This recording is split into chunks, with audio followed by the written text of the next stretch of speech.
So the Arc Raider Server Slam is almost here, and if you're jumping in for the first time or just want to refresh, this video is going to be your guide. We'll break down the map Dam Battlegrounds, the Hideout, Tech Tree, all the Arc variants, and so much more. So let's get straight into it. First up, the map. Dam Battlegrounds is the area we will be given for the Server Slam. It's relatively big, but has a lot of places to take cover in between. The high loot areas don't disappoint, and the swamp is where I encountered the least amount of raiders, while bringing home a full inventory of loot. The biggest aspect of this map comes down to the Red Lakes. This is where the Harvester event happens, which I will break down further into the video when I go over map events. Next, we have starting quests. When you first drop in, you'll notice starter quests that guide you into the game's systems. These usually cover things like gathering materials, fighting low-tier arcs, and learning how to extract. These can be taken out relatively quickly. I also recently found an amazing site called arctracker.io. I'll leave the link in the description as it has everything: tech trees, maps, needed items for quests, and the quests themselves. It tracks it all, and I know it'll come in handy when figuring out what to take out of a raid. Arctracker.io is just an overall good website for Arc Raiders. I recommend that you get used to it now and during the Server Slam. Moving on, when I played Tech Test 2, I relied on certain gadgets that literally saved my life or just came in clutch. So these are the most useful weapons and gear that I used. Starting off, you have Photoelectric Cloak. This keeps you cloaked from Arc where they can't see you. There's a certain bar that ticks down as you use it, but you are invisible during that period of time, and it does recharge. Second, we have Smoke Grenades, which also kept me concealed during extractions from Arc, especially Rocketeers. And then you have Gas Grenades, which were just useful to get people out of certain areas because the impact grenades were garbage. Then you have Wolf Packs. I used Wolf Packs twice. One of them was to kill a Rocketeer. It was the only time I killed a Rocketeer. That just proves how powerful they are. It's a grenade that specifically targets Arc, and the only way to get the recipe is through Mastery, which we'll go further into later in the video. And then you have Ziplines. Ziplines were just strong, they were good, fast. I mean, you can get on top of buildings, they're just great. Now, my favorite weapon was the Arpeggio. It was good at range, but I know that they did nerf it, so just beware when going into the Server Slam. The next was the Tornet. This is an LMG that was a rare variant. It was really fun to use, and with the right mag upgrades, it was just really powerful. Next was the standard Pharaoh. This thing hit like a truck, and I mean, I killed so many raiders with it. I think it was by far my second favorite weapon, besides the Arpeggio. It was super cheap and just something that you can use to attack Arc well and attack raiders extremely well too. This next section is going to be about the Arc variants that are in Arc Raiders, so you know what to expect. I'll throw up art if I have it, or if I have gameplay of it, but I don't have gameplay of this all. However, I do have the descriptions here, so I'll read them to you. Starting off with Ground Arc, we have a Pop, small, non-lethal taser attack. It's just a little ball. Next is the Fireball.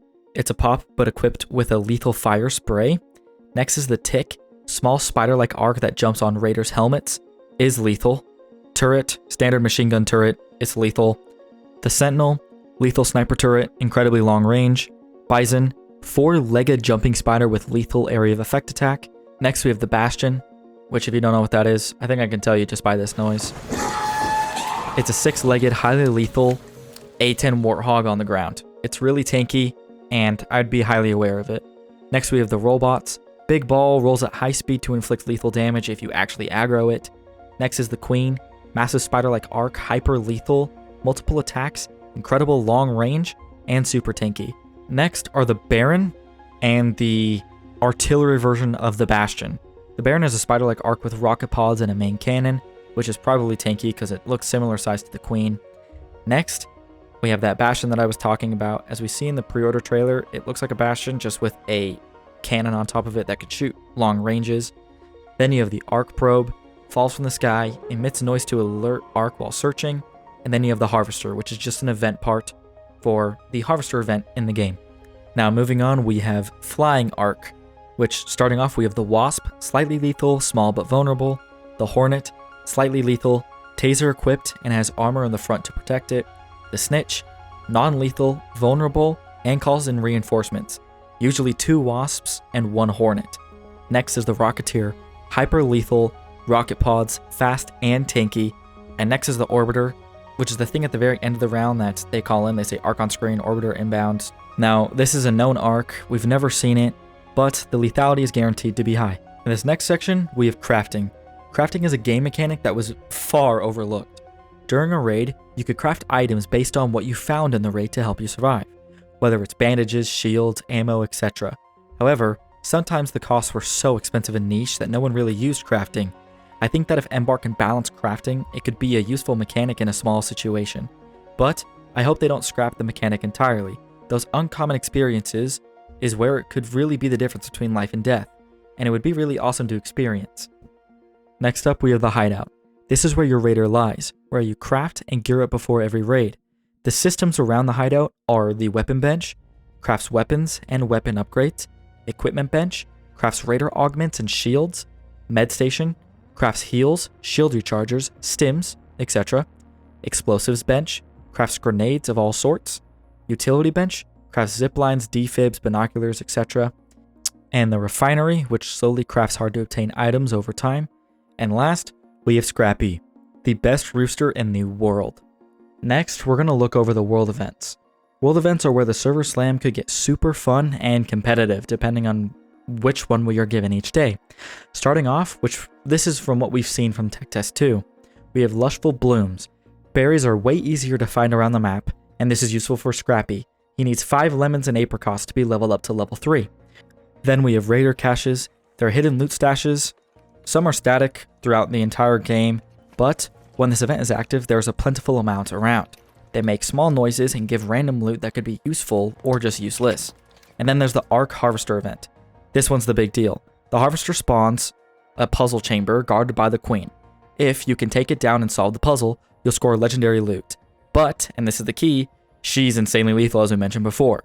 Only a fraction of players killed her during the Tech Test 2. I'd recommend a squad, but sometimes that isn't always an option. This puzzle is possible solo, but you need to know your way around it. I covered the whole puzzle in a previous video explaining how to do it in a more in-depth fashion. If you want to check it out, it's in the description. Moving on, we have Mastery. Mastery is a way to earn rewards through challenges or progress in Arc Raiders. It's the only way to obtain certain recipes, at least for now. Here I have them displayed, starting with Damage Raiders, which gives you premium currency for the bronze, and then a Tempest Rifle for silver, and gold gives you the recipe to craft the Tempest. So we will go through each one so you know what to expect when the server slam comes. After Damage Raiders, there's Damage Rocketeers. This one gives you the wolf pack that I mentioned earlier. And keep in mind, all these have to be done in a single raid. So for the bronze, you need to damage Raiders for 300 damage. But also in one raid, you have to damage Raiders for 1200 damage. So, one of the raids, to get the wolf pack recipe, you would have to damage Rocketeers for 4000 damage. And the way I would do this is by getting wolf packs. If you can get wolf packs and keep them together, then go in for a raid and damage a bunch of Rocketeers, that's how I'd get that one. Next, you have Search Arc Enemies. This is relatively simple. You just need to search Arc Enemies multiple times, and this gives you the showstopper. Next, we have Search Probes, Couriers, or Husks. These are just around the map, but this gives you the Snap Hook. The Snap Hook is just the grappling hook. Nothing too crazy, but it does give you a lot of movement. Next is Search Weapon Cases, and this gives you the Bobcat. I have not used the Bobcat in game, but it's a really high fire rate SMG that can do a lot of damage if you're up close. Now we're going to move on to the skill tree. The skill tree in Arc Raiders is huge. We're going to go over each section, briefly explaining the description of each upgrade. We don't know the mathematical values on how much quieter your raider gets, etc., but we can speculate, starting with mobility. Now first down here we have Nimble Climber, and this just means you can vault and climb more quickly. Branching off, we have Agile Croucher. For movement speed, while crouching is increased.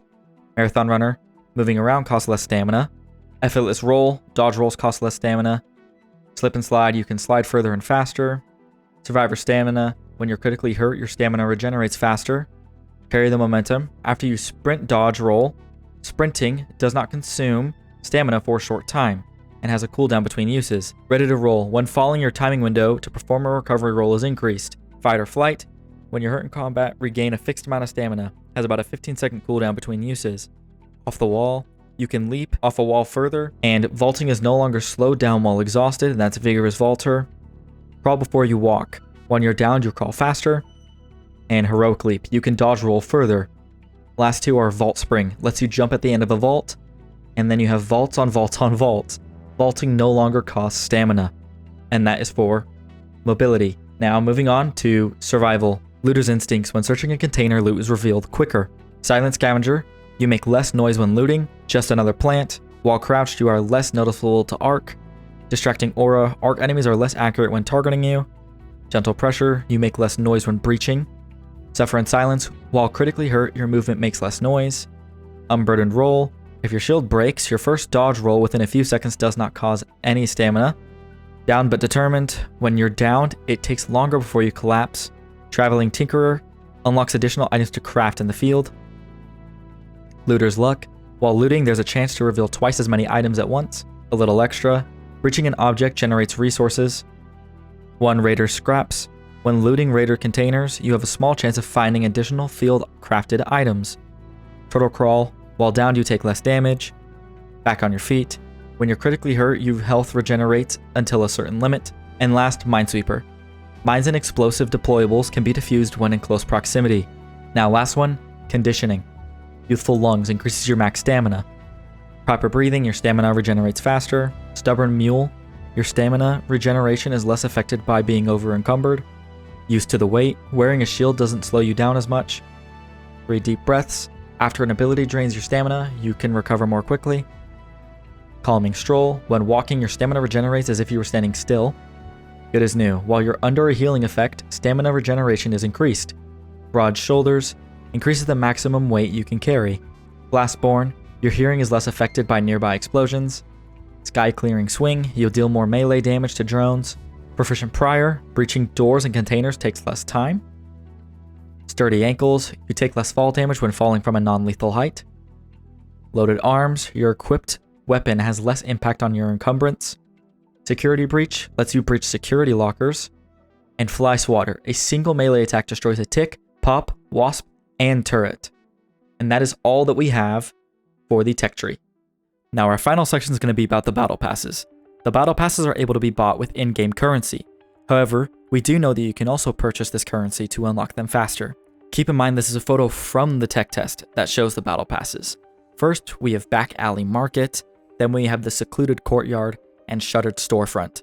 Keep in mind these are subject to change, as we can see some of the skins from the pre-order bundle in these battle passes. And that's the Server Slam guide. Damn Battlegrounds, starter quests, arttracker.io, etc. If you found this useful, drop a like so more raiders can find it. And let me know in the comments, which part was the most helpful. Either way, good luck out there raiders, and I'll see you soon on the Rust Belt. And as always,